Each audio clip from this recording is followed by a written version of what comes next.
Yo nací y crecí en una familia red de los años 60.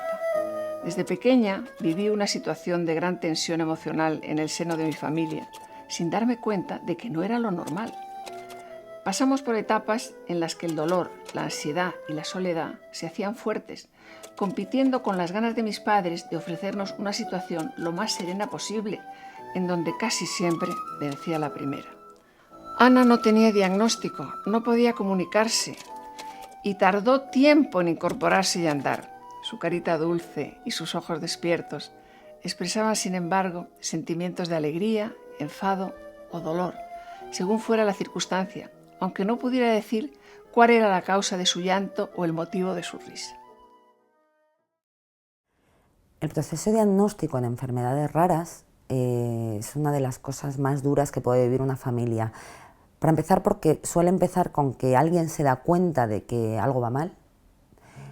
Evidentemente lo primero que se hace es ir al pediatra y muchas veces se encuentran con que se le quita importancia, se dice que no pasa nada, pero la familia o la persona que se ha dado cuenta, porque a veces nos encontramos incluso la paradoja de que un miembro de la pareja sí ve que está ocurriendo algo raro y el otro no, empieza un peregrinaje y a veces incluso como que se les toma un poco por locos, porque al principio sobre todo no son muy llamativos los síntomas y es verdad que no se hacen determinaciones genéticas así de buenas a primeras, entonces empiezan a peregrinar de médico en médico hasta que o bien ya los síntomas son muy evidentes o a alguien se le ilumina una bombilla y dice, oye, a ver si vamos a encontrarnos ante una enfermedad rara, y ya entonces les orienta. ¿Qué puede pasar?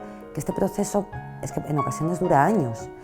Lo peor que puede llevar el ser humano es la incertidumbre, y la incertidumbre sobre un hijo es una cosa durísima porque aparecen todos los fantasmas. Los fantasmas son, ¿y si fuera esto? ¿Y si fuera lo otro? Tú de base no tienes ni idea de medicina y encima de enfermedades raras. Entonces muchas veces nos encontramos con que se empieza a buscar en internet. Claro, te pueden salir las enfermedades más terribles, te puede salir de todo, empiezas a darle vueltas, a pensar incluso que estás, que te has vuelto hipocondriaca con respecto a tu hijo, ¿no? Entonces es un proceso muy difícil de manejar sin apoyo psicológico. Cuando nos encontramos ante un caso de, un niño que presenta síntomas compatibles con cualquier trastorno del neurodesarrollo, quizá ese sería el momento de poner alguien de apoyo psicológico para evitar esas búsquedas compulsivas, para evitar que la gente empiece, y si es esto, y si es lo otro, y si es lo de más allá. Además, muchas veces con algún tipo de personas pueden ser incluso carne de cañón para pseudociencias de difícil clasificación ética, ¿no? Entonces, ponerles un apoyo, aunque no sepamos el diagnóstico, si a lo mejor no es tan importante ponerle la etiqueta y hacer entender a esa familia que todavía no tenemos la etiqueta concreta, pero que ya hemos empezado a trabajar con terapias y se le va haciendo todo el proceso de apoyo. Es decir, se está haciendo todo lo posible independientemente del nombre que le pongamos posteriormente a la enfermedad.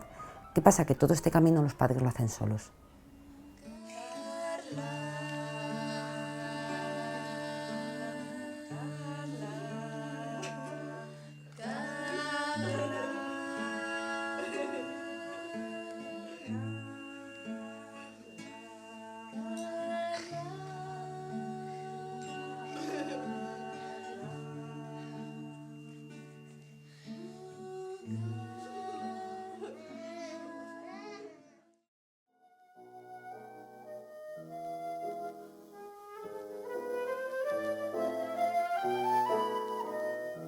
En casa todo era imprevisible. Las noches sin dormir no ayudaban a mantener la calma ante una incertidumbre absoluta acerca de lo que ocurriría, no ya mañana, sino al instante siguiente. Nuestra madre, desbordada por la situación, intentaba conciliar en la medida de lo posible su papel de madre y esposa con sus sueños y expectativas en la vida. Pero finalmente, aún intentándolo, no le fue posible. Por aquel entonces, tener un hijo discapacitado era un asunto escabroso. No solo no se contaba con ningún tipo de ayudas por parte del Estado, sino que ni siquiera se contemplaba la posibilidad de estas, y lo mismo ocurría por parte de la sociedad, que trataba en general el asunto con máximo sigilo, como un algo molesto, del cual nadie quería hablar, ni siquiera preguntar. Y así solos, humillados, ignorados y desatendidos, arrojados al infierno de la incomprensión y de la incertidumbre, vivían las familias con hijos discapacitados.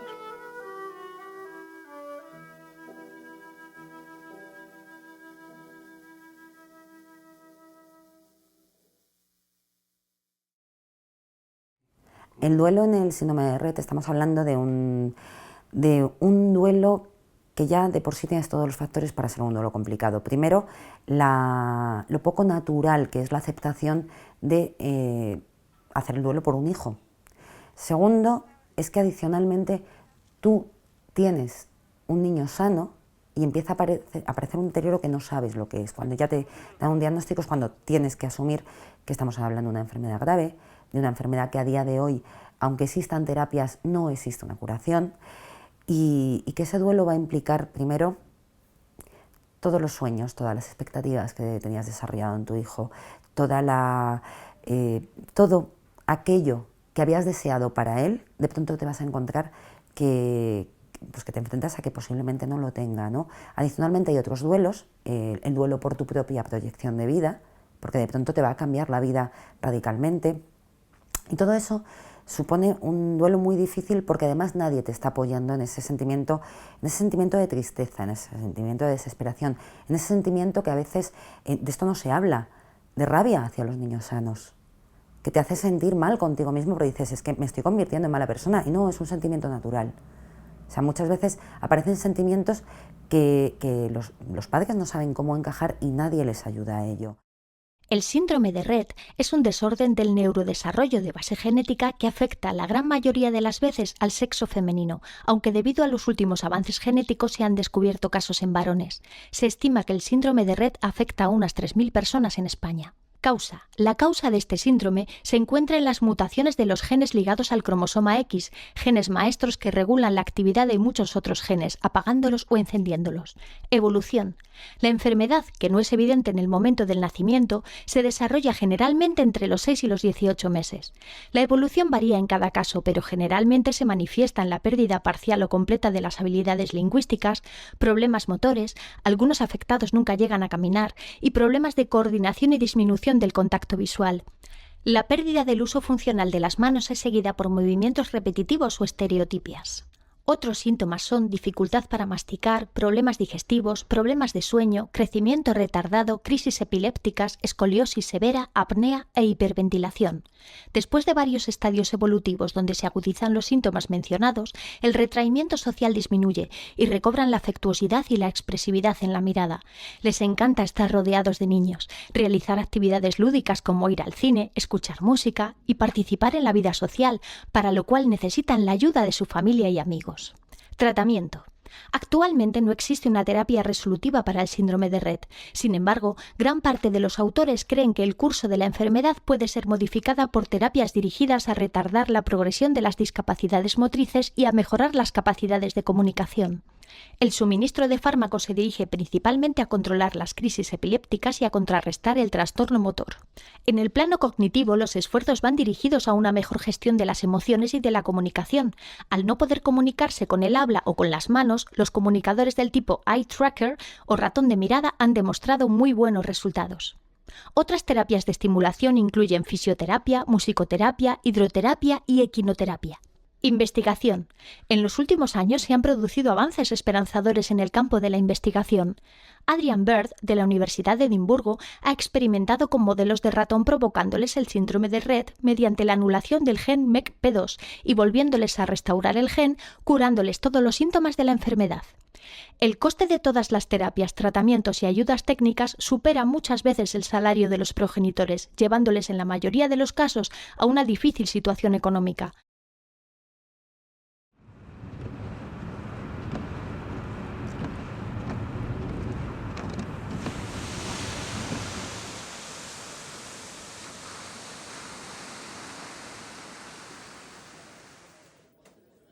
Dentro del síndrome de Rett es muy importante la terapia de la logopedia, sobre todo en los temas de comunicación, para que las niñas puedan expresar todas aquellas cosas que necesiten, por ejemplo, como el mero hecho de que las duela algo. Yo tengo el caso de Lara, que es una niña con síndrome de Rett, un síndrome de Rett clásico, que tiene 4 años.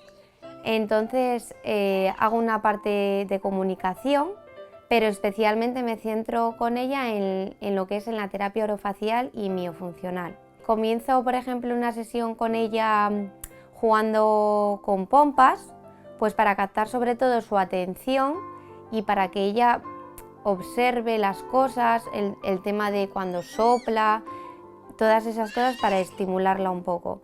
Luego también dentro de las pompas lo que trabajo es una secuencia numérica para que ella tenga esa intención comunicativa. Para mí lo importante no es que ella me diga correctamente el número 3, no buscamos eso.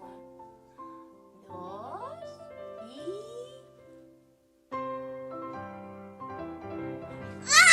y 3. Muy bien, señorita. Luego paso al tema del soplo con velas. A las niñas con síndrome de Rett normalmente les cuesta soplar mucho, hay niñas que no consiguen soplar, otras que sí. Entonces, bueno, yo esto lo trabajo para estimular todo lo que es la zona orofacial, el tema de los labios, la boca, que ella coloque esa posición, y también para la fuerza. Yo siempre en las sesiones trabajo o con su padre o con su madre, se van turnando. Ha ido mejorando mucho, ya coloca un poco la posición de los labios. Es verdad que le cuesta mucho lo que es apagar las velas, pero bueno, tampoco se busca eso, lo que se busca es el trabajar esa zona orofacial y que ella más o menos coloque un poco la posición de los labios. Luego normalmente me centro ya, sí que es tema orofacial, con un cepillo eléctrico. Yo trabajo mucho la propiocepción, es decir, que Lara sienta que las manos las tiene para algo. Como tiene muchas estereotipias, normalmente suele cerrar mucho las manos, entonces con este cepillo lo que intentamos es que abra y por lo menos que se le quede, aunque sea por unos segundos, esa mano abierta, es lo que intentamos. Y luego ya sí que me centro en lo que es la zona orofacial, comienzo a trabajar los labios, sobre todo le hago movimientos pues, del labio superior hacia abajo para trabajar toda esa zona, estimularla y que aumente ese tono, porque normalmente las niñas con síndrome de Rett son niñas con mucha hipotonía. Lara babeaba mucho, ahora sí que es verdad que babea menos, entonces bueno, eso significa que todo lo que es la musculatura orofacial va cogiendo poco a poco tono. Pero tienes que sacar un poco la lengua. Ah, muy bien, Lara. Luego dejo un poco esa parte orofacial y me ciño a buscar una parte de comunicación. La ponemos 2 pictogramas de 2 animales diferentes. Primero se lo presentamos de forma individual y luego la intentamos decir que mediante la vista ella escoja o uno que decimos nosotros o uno que ella quiera. Ahí, muy bien, señorita. El tema de comunicación es un proceso muy lento, pero bueno, si se va estimulando y se va trabajando, claro que se van consiguiendo muchas cosas. Día 2, clip 9, ¿no? Día 2, clip 9.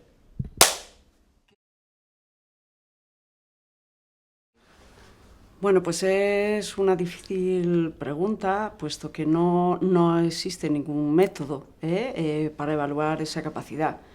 Pero creemos que, sin duda, su capacidad pues probablemente sea menor de la que le corresponde a su edad, pero mayor de la que la gente pueda creer al verla, ¿no?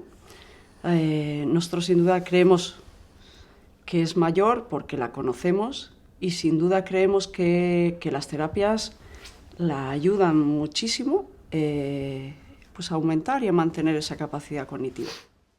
En el síndrome de Rett es súper importante entender que no se puedan comunicar verbalmente o que no puedan hacer movimientos que nosotros podamos interpretar como los signos, no significa que no haya capacidad comprensiva. De eso es que no se ha demostrado que no haya capacidad comprensiva. Ha habido casos, como en casos, pues eso, los famosos niños salvajes que de vez en cuando aparecen, o en el caso de Helen Keller, en el cual nos encontramos una persona que no tiene capacidad comunicativa, pero sí tiene capacidad para acabar aprendiéndola. ¿Qué pasa? Que en el caso de los niños Rett, esa capacidad si no podemos tener la capacidad motora para emitir sonidos y tampoco tenemos la capacidad motora para trabajar con signos, las otras personas entienden que no existe esta capacidad. Y no es verdad. No sabemos cuál es el nivel de afectación cognitiva en el síndrome de Rett. Posiblemente tengan que avanzar las técnicas de neuroimagen y ver qué zonas están en funcionamiento o ver qué zonas se van deteriorando. Porque eso a lo mejor sería una señal mucho más determinante, el consumo de glucosa por zonas, de hasta qué punto están afectadas las capacidades. Pero a día de hoy, casi todos los test llevan implícito o bien el movimiento o bien el lenguaje. Inferir de ahí que hay una discapacidad psíquica es bastante atrevido, dado que entonces empezaremos a trabajar con ellas como si no fueran capaces de interactuar con nosotros. Y eso no es verdad. A través de la mirada lo hacen.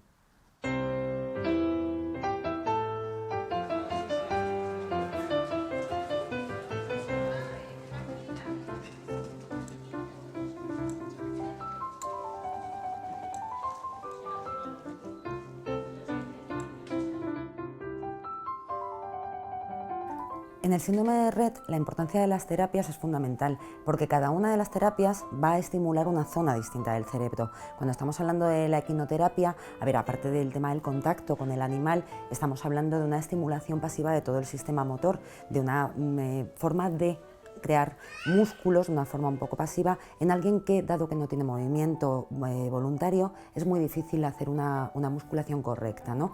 Que además es una de las maneras de prevenir una de las complicaciones más habituales, que es al no tener una musculatura correcta, nos podemos encontrar con que empieza a haber problemas a nivel de columna y demás. Entonces, la equinoterapia va a activar una zona del cerebro. La musicoterapia va a activar otra zona del cerebro completamente distinta. Es como si dijéramos, cada zona del cerebro, cada pieza, trabaja un tipo de habilidad o de capacidad cognitiva. Entonces, claro, no podemos estimular solo con una terapia, porque estaríamos dejando el resto del cerebro pues sin estimular. Necesitamos que sea una estimulación global. Por eso tiene que haber estimulaciones visuales, estimulaciones que vayan a trabajar la parte occipital, estimulaciones musicales, que es donde está también el sentido del ritmo, matemática, la interacción tuyo, que está más o menos en esta zona, estimulaciones motoras, estimulaciones relacionadas con el lenguaje. Cuanto más estimulemos, más capacidad tendremos de intentar cubrir todo el cerebro. Y es fundamental que además todas las terapias vayan a la vez. No es una cuestión de decir, me tiro un año haciendo un tipo de terapia y luego otro año haciendo otra y luego otro año haciendo otra, sino intentar establecer un sistema de tratamiento en el cual estemos estimulando de forma constante y continuada todas las áreas cerebrales implicadas.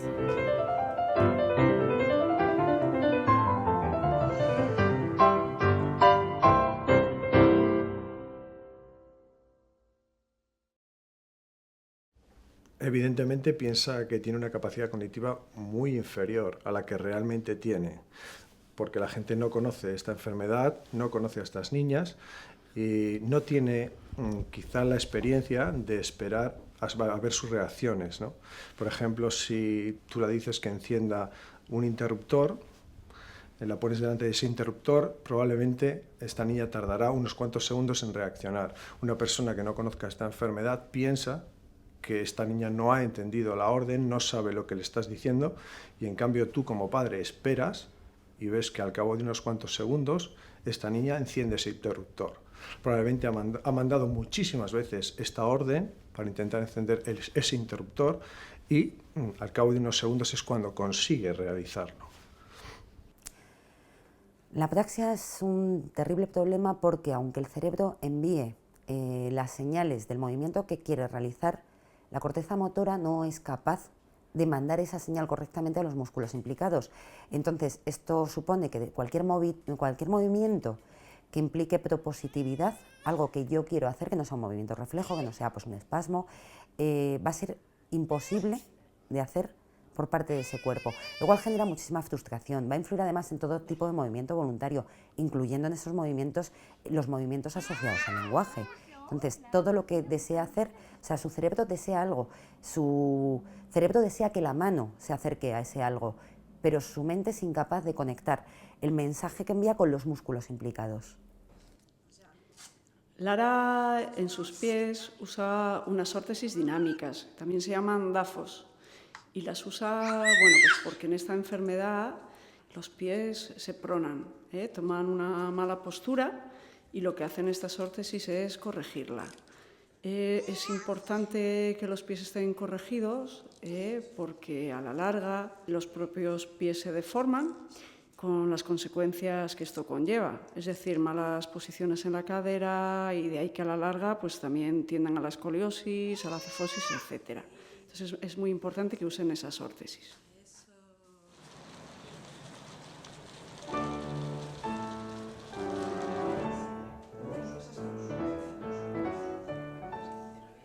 El objetivo con Lara es que, pues, conectar con ella, que es muy importante porque si no, no vamos a conseguir nada, e intentar que las complicaciones propias de la enfermedad aparezcan más tarde. Bien sea la cifoscoliosis, el problema de la marcha y bueno, pues que ella esté a gusto porque tiene muchas patologías unidas a su enfermedad. Entonces, pues, el día que tienes estreñimiento no puedes estar basándote en la marcha, pues tienes que tratarle eso y pues ese es el objetivo del tratamiento y llevarla a un control. Cada semana nos sale con una cosita, pues una semana está mala de una cosa, otra semana tiene una estereotipia más marcada, las apneas, pues también controlar un poco su nivel respiratorio para que nunca llegue a tener un problema más severo. La rutina es comenzar con estiramientos, un poco relajación facial, porque suele venir muy tensa. Luego pues, siempre es en decúbito supino. Hacemos las básculas pélvicas, que es lo que le va a ayudar a luego estar de pie y mantener la postura de pie. Unos abdominales para mantener que la hiperlordosis no aumente, tener bien la musculatura abdominal. Relajar los brazos, también mediante pues, estiramientos, relajación miofascial y tal. Y luego ya pasamos al volteo para que vaya haciendo que su raquis no esté rígido, que vaya trabajando el apoyo de la mano, incidir en eso para disminuir la estereotipia y marcando un poco eso ya pues vamos haciendo. Y en la cuadrupedia. Estoy convencida de que Lara nunca va a gatear, pero de esa manera también utiliza las manos y de repente se da cuenta que esas manos sirven para algo más y coge tono.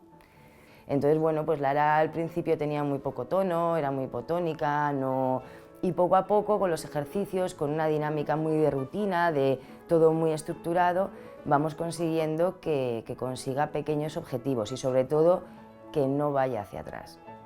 Si no hiciese esta terapia, ¿qué pasaría? Pues que aparecerían las deformidades antes, probablemente no caminaría nunca. Con esta terapia, pues al final, si todo evoluciona y la enfermedad no instaura otros problemas, puede que camine.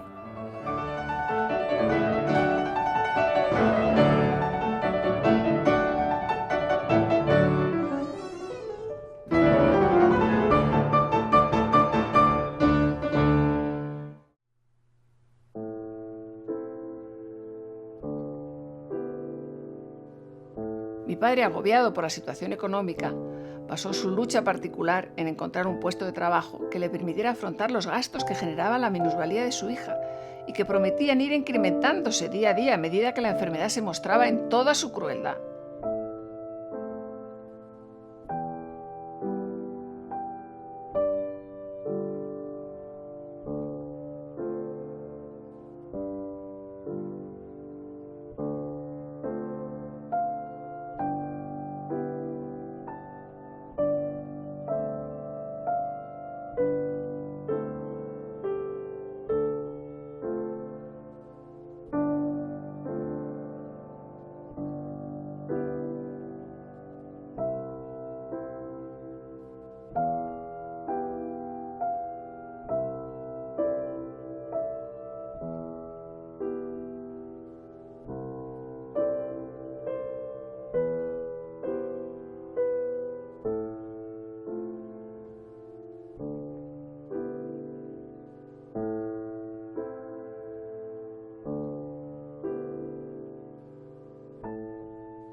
Los grandes olvidados en en discapacidad infantil son los hermanos sanos. Los hermanos sanos se encuentran, a ver, es verdad que va a ser un poco distinto si es hermano mayor, si es hermano menor, si es más pequeño o no, pero se encuentran con una situación en la cual ellos perciben y además se les hace saber que hay un problema grave y severo en la familia.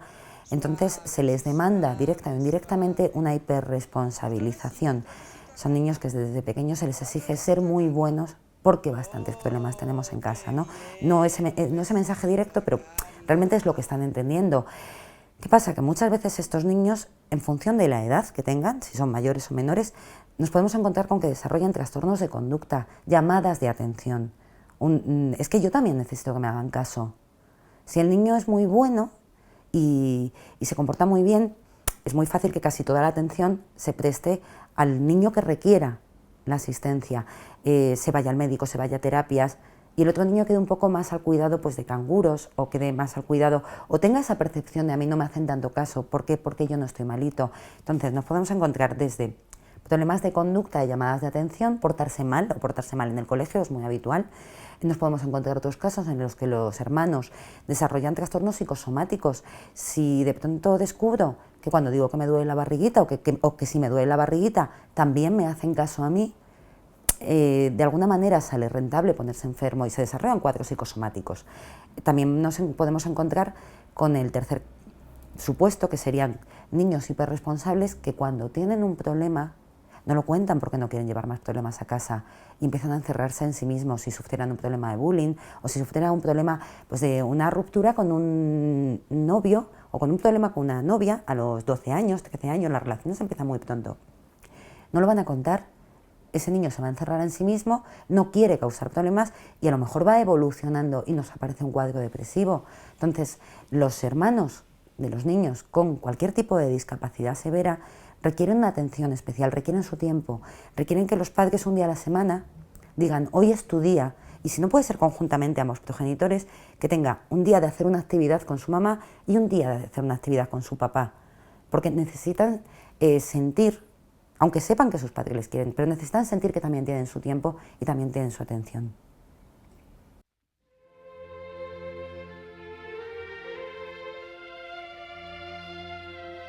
En el centro todos los compañeros que trabajamos somos especialistas en hidroterapia, en la técnica de Haldwick, que es una técnica de tratamiento neurológico dentro del agua y sirve tanto para enseñar a nadar a niños con hándicaps neurológicos o físicos como también para hacer un tratamiento específico de problemas motores.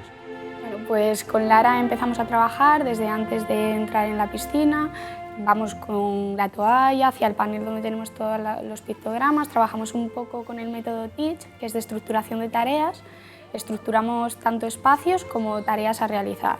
Se lo ponemos en la pizarra y le vamos indicando. En primer lugar hemos ido a colgar la toalla con el picto y luego a la ducha. En el caso de Lara, el tratamiento que hemos estado haciendo en el agua combina un poquito trabajos de desarrollo motor normalizado. Y hemos trabajado mucho las reacciones de equilibrio y enderezamiento en los diferentes ejes, tanto en el eje transversal, que sería para ponerse de tumbada, pasar a estar de pie, en el eje sagital, que es de un lado a otro, y el longitudinal, que serían las rotaciones, giros de 360 grados.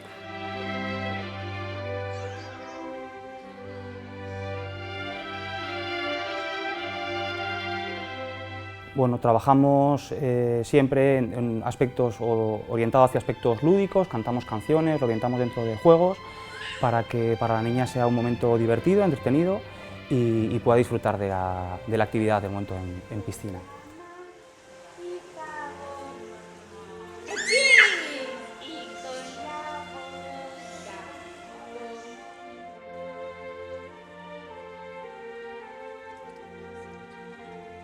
Luego también hemos trabajado un poco el paso de sedestación a bipedestación, dándole las manos. Lara es capaz de ponerse de pie y caminar.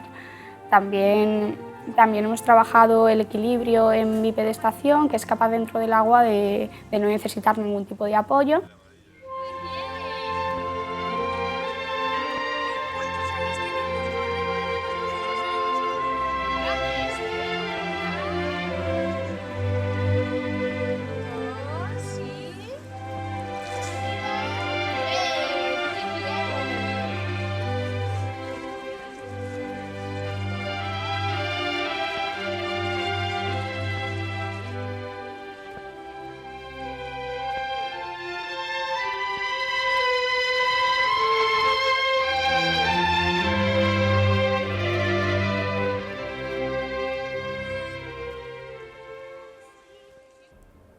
La apraxia va a afectar al habla desde el punto de vista de que el habla es una respuesta también motora. De hecho, si nos vamos a ver el cerebro, el área de Broca y el área de Wernicke son las dos zonas en las que están implicadas la corteza motora, lo que llamamos motora, aparato locomotor, y la zona del habla. De hecho, cuando hay un accidente cerebrovascular, un ictus que afecta a esa zona, normalmente la persona queda sin habla y sin movimiento de la zona contralateral. Cuando tenemos una apraxia severa, nos vamos a encontrar con que no se pueden articular tampoco los movimientos secundarios a pronunciar. Son movimientos faciales, son movimientos en los cuales está implicada la garganta, está implicada una emisión de aire. Va a ser imposible con una apraxia o muy difícil que haya un lenguaje articulado coherente. ¿Qué quiere la Andrea? ¡Gritar! ¡Qué bien! Vale, ¿y cómo lo hacemos lo del grito? ¿Grito yo? ¿Grita la Anita con el Big Mac? ¿Eh? ¿La Anita grita con el Big Mac? ¿O la Andrea con el Big Mac? ¿Quién va a gritar? ¿La Anita? La Anita va a gritar, ¿vale? Anita, ¿puedes venir? ¡Voy, voy! ¡Voy! Mira, que la Andrea quiere que grites. ¡Oh, yo también quiero gritar! ¡Qué divertido con el Big Mac! ¿Me lo dejas? ¡Yupi! ¡Yupi! A ver, que lo hago, ¿eh? 1, 2 y...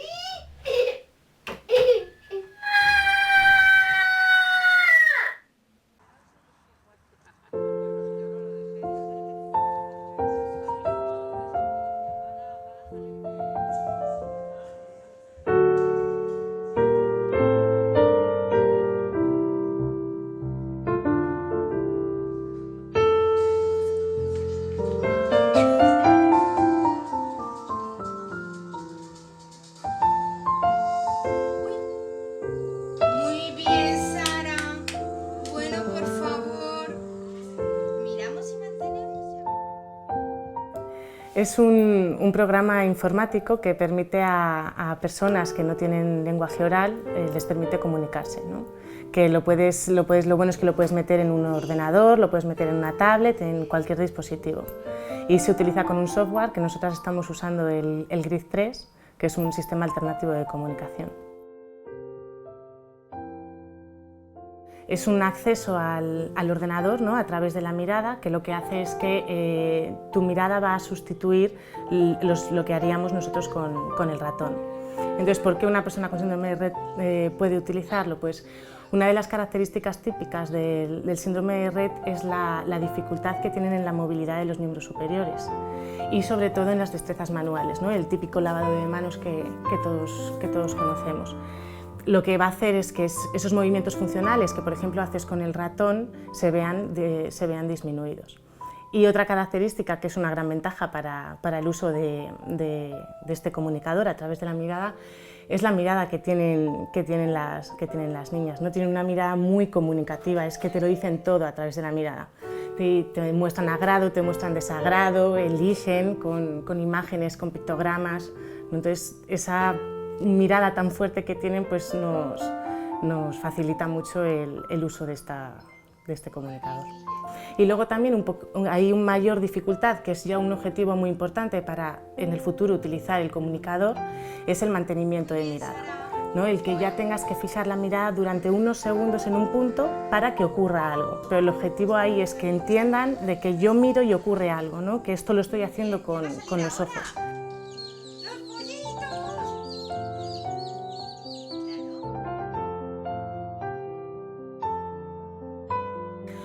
Hombre, yo pienso que cualquier persona que no tiene comunicación, ¿no? Que no tiene una manera de comunicarse, no existe lenguaje oral y a mayores no tengo otra forma para comunicarme, está claro que todos nos frustraríamos muchísimo, ¿no? En el momento en el que me das esa forma para comunicarme, esa frustración bajaría. Pero ya no solo por el comunicador, nosotras con las que estamos trabajando, trabajamos con imágenes, con un cuaderno de comunicación y está claro el hecho de que te puedan pedir la música que quieren, el que se quieran levantar, pues eso lógicamente la frustración disminuye si ha asistido. La adquisición del lenguaje, yo creo que cada vez más gente piensa que es el punto en el que nos empezamos a diferenciar de otros primates, ¿no?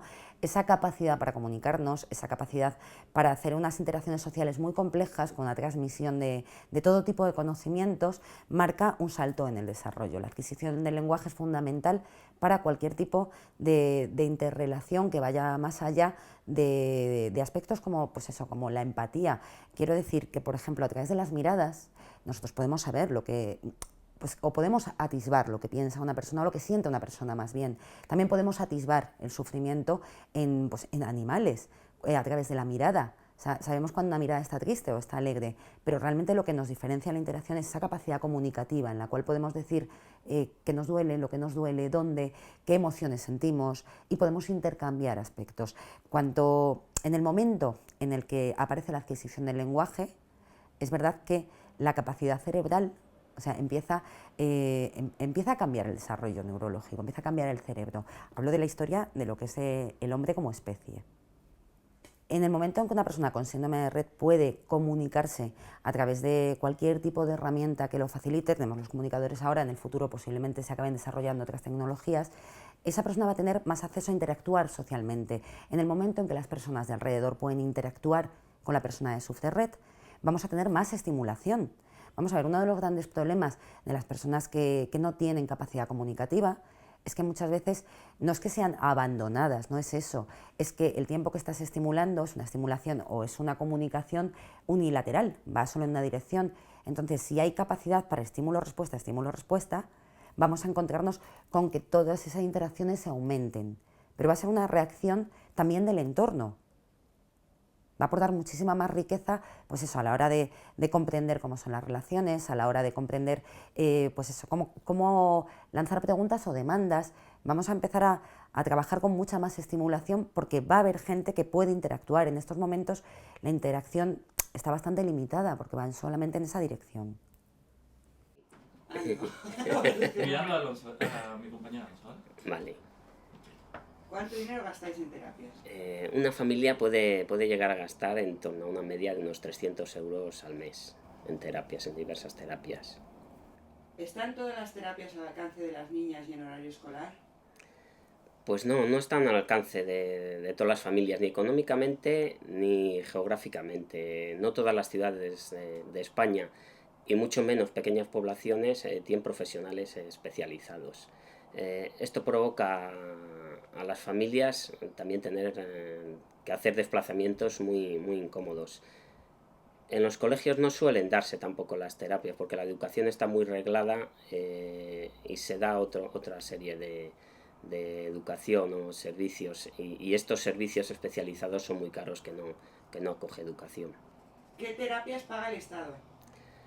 Por lo general no paga terapias especiales. En algunas comunidades es cierto que tiene cabida a través de la ley de dependencia, pero suelen ser mínimas.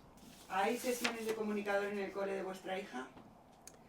Pues precisamente en el cole de mi hija, el año pasado, a través de un proyecto que comenzó la Facultad de Comercio, hemos conseguido recaudar dinero para comprar un comunicador. Vendimos unas 2.500, 3.000 pulseras solidarias y con ayuda también de la obra social La Caixa conseguimos comprar el comunicador gracias a amigos, a profesionales, profesores, familias. El comunicador está funcionando este año en el cole. A las niñas y además también se aprovechan todos los niños del Colegio de Educación Especial. Es necesario también en los colegios la implicación por parte de los profesionales. Sin ellos tampoco tiene cabida un comunicador porque es un equipo sofisticado, bastante complicado y hay que trabajar e involucrarse con él y con las niñas. ¿Qué cuesta un comunicador?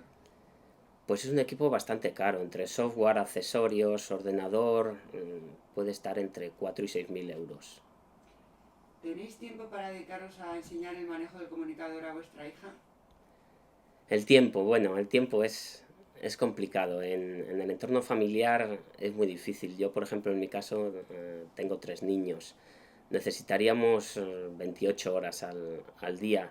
Y también pienso que un comunicador donde primero tiene que estar es en la mano de los profesionales. Y una vez que han trabajado con ellos y las niñas se han acostumbrado a ellos es cuando se puede empezar en las casas a nivel personal. ¿Qué cuestan las ayudas técnicas para vuestras hijas? ¿Tenéis alguna ayuda por parte del Estado?